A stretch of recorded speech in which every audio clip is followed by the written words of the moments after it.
War has been initiated.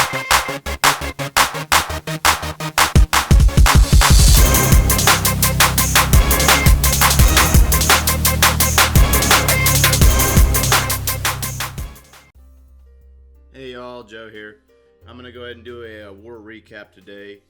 Trying to get caught up a little bit. I fell behind a day. And we're currently actively in war right now against a pretty tough clan. Looking pretty good so far, but we'll see how that one plays out. Today I'm going to go back a war, and I'm going to recap a very fun victory that we actually did the other day against Union Jackerz. They didn't really put up a whole lot of an effort to win the war once they got beat up pretty bad by us. There wasn't really anything special about their bases. There wasn't really a lot of anti-3-star bases. There's a lot of trophy pushing bases, so it kind of made it really easy for us. Before I get too far into recapping some or highlighting a couple of raids, we had 28 3-star attacks. So, I mean, really it wasn't like it was a whole lot of challenge for us. We enjoyed it. We had a good time, and there was a lot of great attacks in this war. Just a lot of bases that we're used to seeing over and over and over again, especially multiplayer. I'm going to go ahead and start up at top with BedeB's first attack on number 1 base. Typical resource ring base. Absolutely nothing special here. All of the heavy damage dealing defenses are in the center of the base. Pretty basic layout you see all the time in multiplayer. I think I actually hit these more often than anything else just because they're an easy 2-star. Even with a golem comp. With the clan castle sitting where it was, Bev went ahead and pulled the clan castle troops and dropped a couple of poisons on them. Hounds, poison's really only good for the loons. The hound, it doesn't really do too much to them. They're really just a deterrent in my opinion. To each their own, really. I'm going to go ahead and speed this up through that. And Bev comes up through the north of the base with a go wee wee composition. Golems distracting the point defenses, and he drops a couple of giants as the wizards take out that hound. Followed by the witches, the king, queen, and the grand warden. It drops a jump spell into the center compartment as the tanking units Tutor all the splash damage. And we get the Grand Warden's Eternal Tome ability to lighten up the load a little bit as he drops a freeze. Rages the King with the Iron Fist ability, taking out a couple of those heavy hitting defenses as he gets onto the next multi-target Inferno. And the Witches are taking down the outer defenses as everything cleans up in the center. I think we get 60% on this attack. It was a really good attack overall. The only tricky part about these resource ring bases is really just cleaning out that core. And normally once the core falls, the rest of the base goes with it. So, which is where it's going to lead me to my next attack. Go ahead and speed this attack up a little bit and finish it out. Huge shout out to Bev, really rocking it up top at number 1 spot. I'm going to jump down to my attack actually. This one, when I started this attack, I was planning a 2-star attack. Another resource ring base. Absolutely nothing special about it whatsoever. A little rushed in some places. A lot of the defenses are maxed out minus that Eagle Artillery. And he also has the single target Inferno, which tells me all day long that I'm going to take witches, and probably a lot of them. The problem with this base that I found right off the top was the Eagle Artillery and the multi-target Inferno along with the clan castle troops all in one location. So my thought process here was if I flood this base on the northwestern side, I could take it out pretty easily, but I was not expecting to do what's about to happen. So I'm going to start rolling this. I took 2 jump spells, quake the center, take some percentage off that town hall. Dropped 2 jumps, and I went ahead and brought in 2 golems followed by the wizard. I put a little bit of a delay time between the wizard and the witch to give the wizards an opportunity to take some damage or do some damage to the defenses, and then I followed it up with the rest of my witches and my heroes. Clan Castle has a Hound in it. I drop a freeze spell to freeze that target Inferno to alleviate some damage off that king. And then right after this, I'm going to probably pop the king's ability, followed by the Eternal Tome by the Grand Warden. I picked that one up by one of the attackers up in Red Elite after watching one of Clash with Ashes breakdown of a 3-star attack with Go Wee Wee. And I mean, it's really helped me out a lot in the last couple weeks since I've seen that video. Popping that king and immediately followed by the Eternal Tome, it helps me get the most bang for my buck with that rage and the additional troops from the Barbarian King, and also taking out multiple units as we go. So I'm going to go ahead and roll along through this attack. Golems get to the center, followed by the king and the skeletons. And with that king being raged as he is right now, he's taking out quite a bit of that core. I think that's pretty much what helped me out, was actually using that technique that I learned by raging that king and using his ability followed with the Eternal Tome instead of taking that additional freeze spell. And I mean, as you see, the witches, there's plenty. I took, I believe it was 14, and there's plenty of skeletons on the map that are actually going through and taking out a lot of troops and defenses and the traps as we go along. I've lost a lot of my wizards at this point, so I was pretty much expecting it to start fizzling out about this point right here. My queen is still sitting at full health and with her royal cloak ability, so I wasn't really positive exactly how far we were going to make it into this before. When she got to this point right here, I was hoping that she would hurry up and take out that mortar before the splash damage killed any more of my witches. And once the mortar goes down, we still have a wizard tower right behind it. So I was hoping she moves right in on that, takes it out before the witches actually get to it. And at this point, I pretty much had assured myself that it was going to be a 3-star attack. So I'm going to go ahead and speed this one up a little bit, get through it. I was definitely not expecting 3 stars off of this, but it was a really good attack and I had a blast doing it.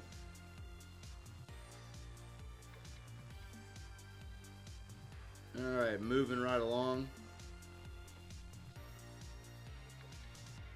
I'm going to skip down through the upper bases. There's a lot of resource ring bases, a lot of repetitiveness. Union Jackerz they must not really manage their defenses very much, or they're copying each other a lot.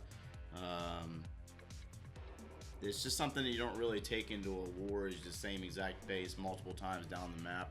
Even just slight variations to the map is still going to reveal the same result for you against, you know, a pretty tough opponent. I'm going to take it down to the number 11, Atomic on another Town Hall 9. Atomic brings in a 2 golem combination, along with the Valkyries and a couple of hogs. The Govoho, as most know it, very good and effective Town Hall 9 strategy if done correctly. Atomic, Dave, SSS, these guys got these compositions down pretty well. These are most of the time the ground pounders, and they normally have this strategy locked down, especially on a base like this. Is clearly a trophy pushing base for the Town Hall 9s. There's nothing special about this base. You can obviously identify where the Teslas are sitting at and most of the double giant bomb locations, so it's not really very difficult to break down this base. There's just certain places that obviously there's going to be giant bombs, and when it comes to hogs, that's basically what you're looking for. So go ahead and get this one rolling right along. Atomic's going to quake open the center compartment, opening up a lot of the bottom of the base, followed by his golems. Brings in his wizards to start cleaning up a lot of those elixir pumps and mines, followed by the wall breakers to crack open that core. Sending in his Valkyries.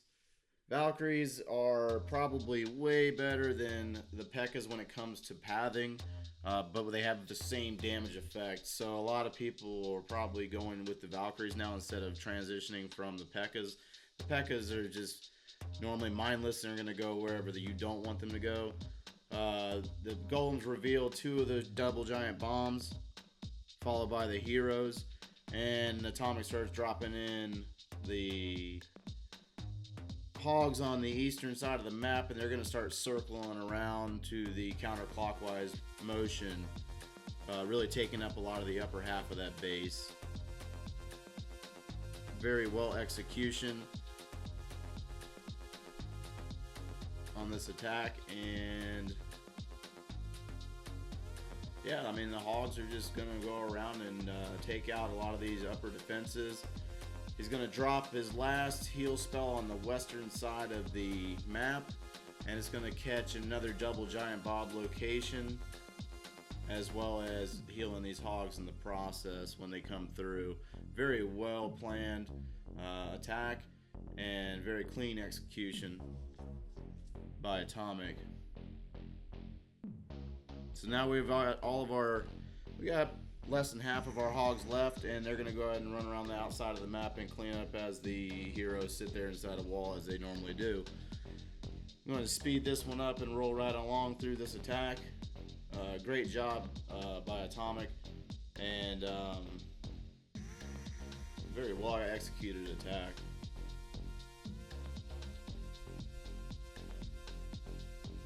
I'm going to scroll on down the map, and I'm going to show you one of our air guys. Let's see here. Fox Mulder, one of the co-leaders of A-Team 2. Another trophy pushing base, a little rushed on the walls. Level Town Hall 8 air defenses. And I mean, this guy's working more on his defenses on the bigger structures, but the rest of the base is pretty weak. The layout here, if you open up the core here, there's really nothing much to it. You can see the Tesla locations in the center area around the town hall, and you can also see a couple of double giant bomb locations, mostly in the center of the base. Fox is going to come in with a Gola Loon with the shattered golem and 14 loons and 4 quakes to crack open and get the golems and heroes in. Fox is going to come in through the northwestern of the base where the queen's location is, in the hopes he's going to take out the queen, clan castle, and also hopefully 2 of those air defenses. Dropping his golems, followed by the wizards to clean up. Proper funneling of the heroes here. A lot of times King, Queen will always go outside if there's a lot of structures on the outside of the base. King goes in and starts attacking that level 9 Queen immediately, taking her out, and the golems are going to pursue and start moving towards the core of the base. As you see, the Teslas right up north of the town hall, followed by a double giant bomb. Not a very good defensive layout. 2 of the air defenses go down, and I believe the second phase of this attack is going to begin. Yep, starting now with the lava hounds coming in on one of the air defenses, followed by the loons. And really well executed base attack, and very clean. Fox is awesome when it comes to these air attacks. There's a lot of things going on that you got to pay attention to when it comes to these attacks. One of the air defenses goes down, and then it basically funnels all the loons to the eastern side of the base, taking out the other air defense, followed by that expo. And once the expo is down, you got 1 splash damage left to worry about when it comes to air, and he's got plenty of balloons left on the map while the lava pups are cleaning up the rest of this map. Last defense is down, and really good job by Fox Mulder on this attack. I'm going to speed this attack up and wrap it up real quick so we can get into the next one.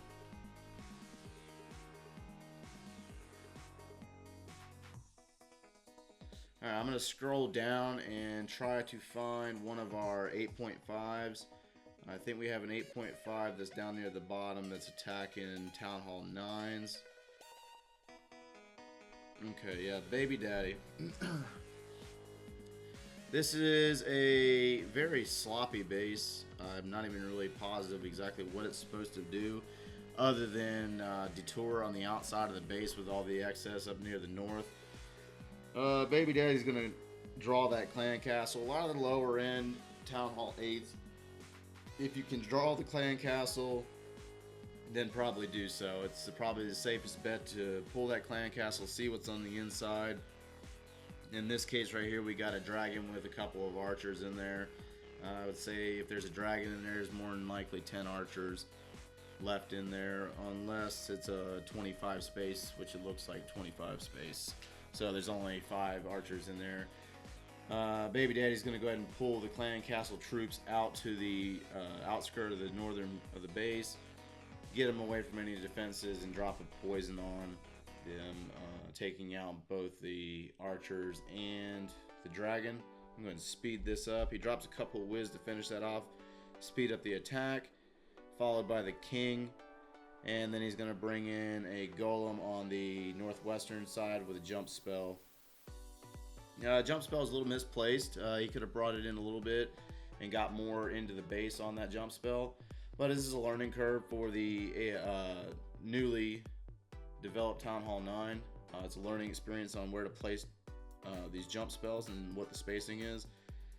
Double giant Bob on the outside, taking out a couple of his wizards, and he starts trickling in his hogs in 2 different locations, spreading them out a little bit. It's good to these bases like this to get a little bit more surgical with the hogs, taking out or spreading them out a little bit more to avoid finding double giant bombs when they're all clumped up.